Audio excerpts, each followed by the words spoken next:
हरिओम. ज्यांची जन्मतारीख 1, 10, 19 आणि 28 आहे त्यांच्यासाठी 2025 हे वर्ष अतिशय शुभ आणि अतिशय चांगल्या प्रकारे जाणार आहे.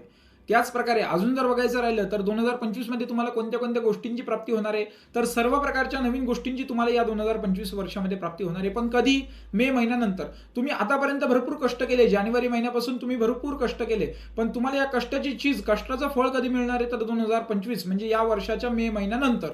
त्याच प्रकारे तुम्हाला या वर्षामध्ये कोणती गोष्ट पाळायची आहे, तर तुम्ही या वर्षामध्ये तुम्हाला जास्त राग येणार आहे, तर तुमच्या रागावरती तुम्हाला कंट्रोल ठेवायचं आहे. त्याचबरोबर तुमच्या हाताखाली काम करणारा जो कामगार वर्ग जो आहे त्यांच्यावरती तुम्हाला आधिपत्य गाजवण्यासाठी, म्हणजे त्यांच्याकडून काम करून घेण्यासाठी तुम्हाला तुमच्या जिभेवरती साखर ठेवावी लागणार आहे. कारण की 2025 या वर्षामध्ये तुम्हाला जास्तीत जास्त राग येणार आहे, तर रागावरती तुम्ही कंट्रोल ठेवा. आणि अशाच प्रकारच्या नवीन नवीन माहितीसाठी आमच्या इन्स्टा पेजला फॉलो करा.